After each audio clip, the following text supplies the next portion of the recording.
นี่นะครับแพ็กเกจจิ้งของ RE450 TP-Link นะฮะ AC1750 Wi-Fi Range Extender สะท้อนแสงก่อนนะฮะเพราะกล่องเขาเงาตรงนี้นะเขียน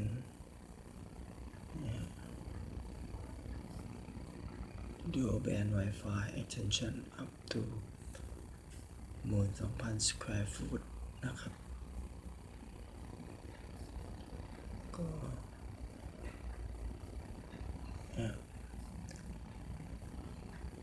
ความเร็วของ 2.4 GHz กับ 5 GHz ก็มี1 Gigabit พอร์ตแล้วก็ใช้ Tether App บนมือถือ Config ตัว Range Extender นี้ได้ครับของด้านข้าง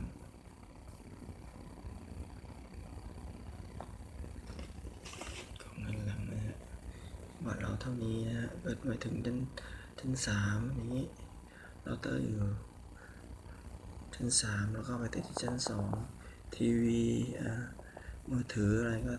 เล่นได้นะฮะรองรับ 4K ด้วยนะฮะความเร็วนี้ด้านข้างน่าใช้มากครับใช้แล้วก็โอเคนะแค่นี้ 4K ก็ไหวนะฮะไม่ต้องถึงมูมิโมนะฮะสวัสดีครับเราจะมาวัดความเร็ว 2.4 GHz นะครับอันนี้จะอยู่ใกล้ตัวโมเด็มเราเตอร์เลยนะครับอันนี้ CISA B0501 นี่ 2.4 GHz นะครับนี่คือโมเด็มเราเตอร์นะครับเราจะมาดูกันว่าวัดความเร็วกันดูว่าตัวนี้จะได้เท่าไหร่นะครับนี่ครับแอปวัดความเร็วนะครับแอปวัดความเร็วเราจะวัดแต่ความเร็วนะครับทดสอบความเร็วนะครับ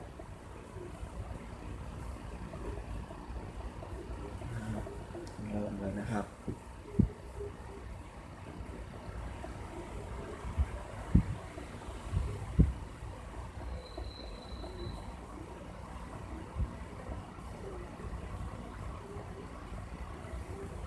เราอัปโหลดนะครับได้เท่านี้นะครับ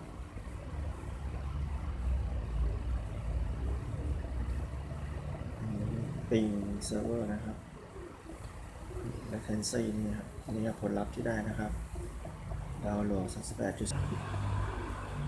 อัพโหลด 23.73 แล้วก็ latency น้อยที่สุด 6 มิลลิเซกเฉลี่ย 9 มิลลิเซกจิตเตอร์ 11 นะครับเดี๋ยวผมจะขึ้นไปที่หน้าห้องผมนะฮะชั้น 3 นะครับไปกันเลยครับก็จะเป็นกำแพงปูนเรามีประตูนะครับ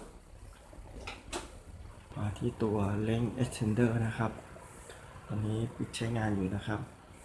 ณจุดนี้ผมจะวัดความเร็วของเจ้าตัว 4 GHz อีกทีนึงนะครับ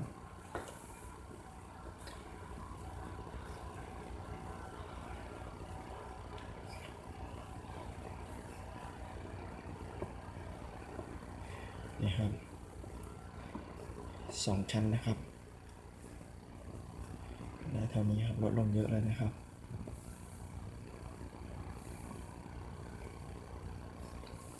โอเคนี่ครับผลลัพธ์ที่ได้นะครับตอนนี้เรากำลังวัดปิงเซิร์ฟเวอร์อยู่นะครับ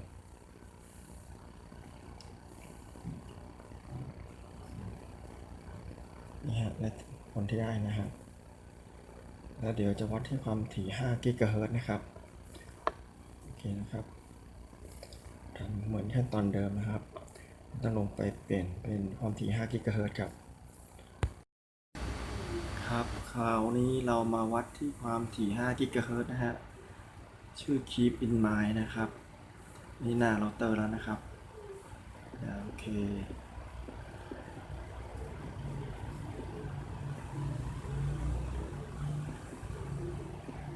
วัดความเร็วนะครับ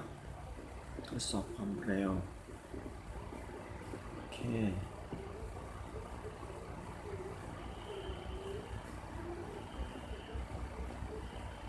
ผมใช้แพ็กเกจ300/300นะฮะถ้าใช้สายแลนเนี่ยจะถึง300เลยครับอันนี้ Wi-Fi ของมือถือถ้าได้เท่านี้นะฮะเดี๋ยวจะวัด Wi-Fi โน้ตบุ๊กให้ดูที่ชั้น3ด้วยนะนี่หน้าเราเตอร์นะครับได้เท่านี้เดี๋ยวไปดูชั้น3ว่าจะได้เท่าไหร่โดยยังไม่ใช้ Link Extender นะฮะโอเคนี่ผลการทดสอบครับอะไรเท่าที่เห็นนะครับดาวน์โหลดอัปโหลดแล้วก็ latency นะครับ keep in mind นะครับ keep in mind โอเคนะครับเดี๋ยวเราเจอกันที่ชั้น3ครับ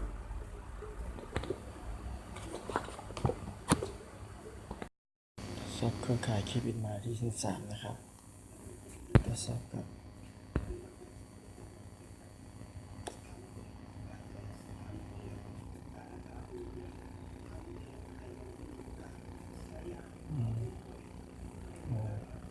ความเร็วไม่ได้เลยนะครับเขาบอกว่าไม่สามารถเชื่อมต่อได้เลยครับชั้น3ล้มเหลวครับโอเคไม่สำเร็จนะครับสวิตช์เครือข่ายไป 2.4G เลยนะฮะคิดยังไง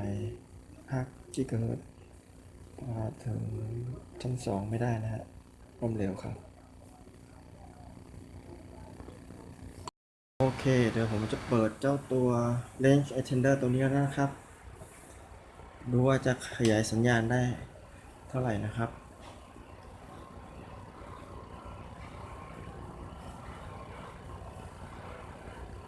เดี๋ยวให้พร้อมทั้งนี้ไฟล่าง power นะครับไฟบนเป็น 2.4 กิกะเฮิรตซ์ไฟตัวกลางนี่เป็น 5 กิกะเฮิรตซ์นะฮะต่อตัวสวิตช์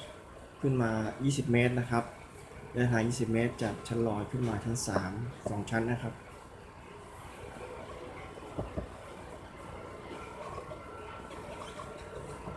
โอเคติดครบ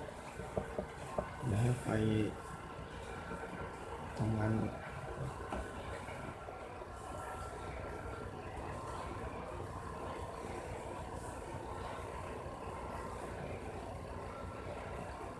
เดี๋ยวรอสักครู่นะครับครับ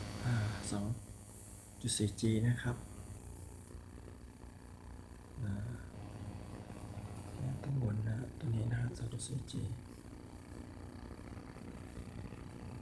โอเคนะฮะซีซ่ามี0501 2G นะครับต่อไปโอเคนี่นะครับดูเครือข่าย 2G ซีซ่า VR01G 2G นะทดสอบระบบนะครับเริ่ม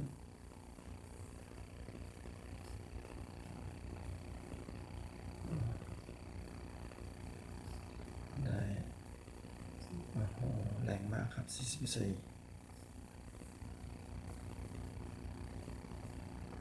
พอกับที่หน้าเราเตอร์เลยนะครับแล้วก็ latency นะครับ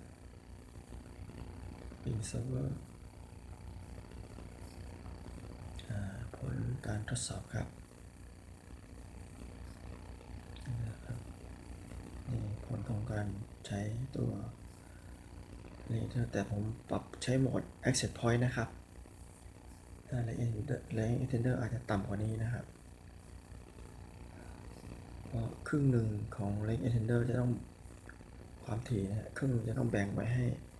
เชื่อมต่อกับเราเตอร์อีกครึ่งมาใช้เชื่อมต่อกับตัวเทอร์มินอลคือมือถือหรือโน้ตบุ๊กนะครับ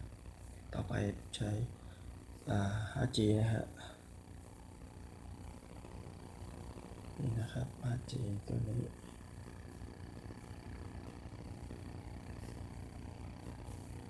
โอเคคอนเนคเรียบร้อยนะครับนี่นะฮะเครือข่าย 5G นะครับเริ่มทดสอบ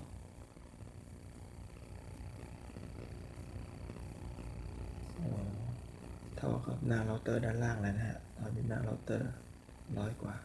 ประมาณ100เรียบร้อ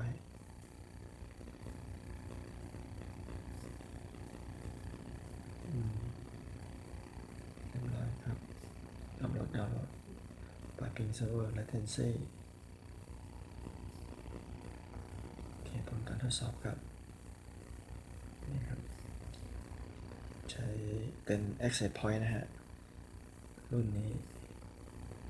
เดี๋ยวนะเขาบอกว่าได้ 12,000 ตารางฟุตนะครับของ TP-Link RE450 ครับ Link Extender เดี๋ยวไปดูโน้ตบุ๊กกันนะครับว่าได้เท่าไหร่ครับผมครับต่อไปเราใช้โน้ตบุ๊กวัดความเร็ว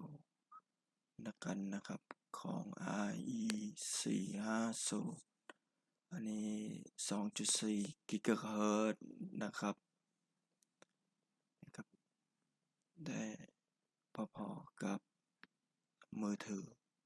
นะครับดาวน์โหลดต่อไปอัปโหลดนะครับเริ่มแล้วนะครับ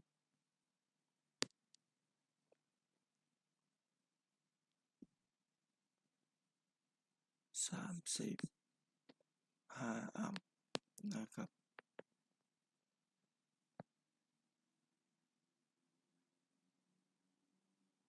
แล้วก็ latency นะครับเรียบร้อยนะครับเดี๋ยวเราจะสวิตช์ไปที่ความถี่5 กิกะเฮิรตซ์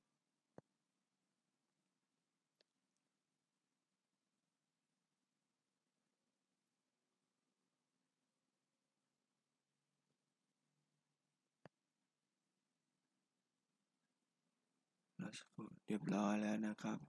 เริ่มทดสอบครับได้ประมาณ200นะครับดาวน์โหลด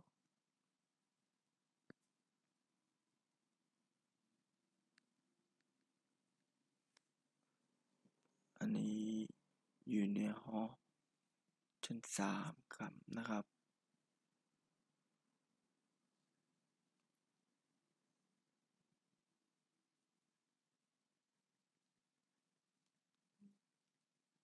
อัปโหลดก็200เศษlatency 6 กว่านะครับต่อไปเราจะสลับไปใช้สายแลนนะครับความยาวสายแลนก็40 เมตรครับ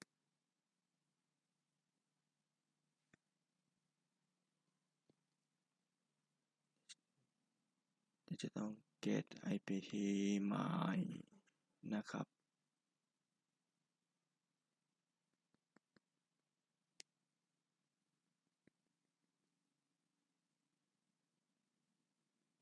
โอเคเรียบร้อย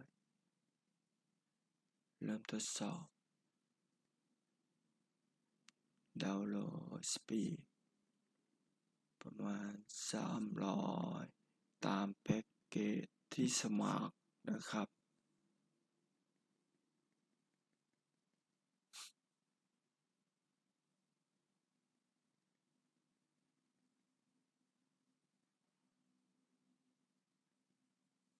ดาวน์โหลดอัปโหลดนะครับโทษทีอัปโหลดครับ300latency ประมาณ3-4นะครับเป็นอันเรียบร้อยนะครับสุดท้ายนี้ฝากกดไลค์กดแชร์กดติดตามช่องของ Wi-Fi ด้วยนะครับ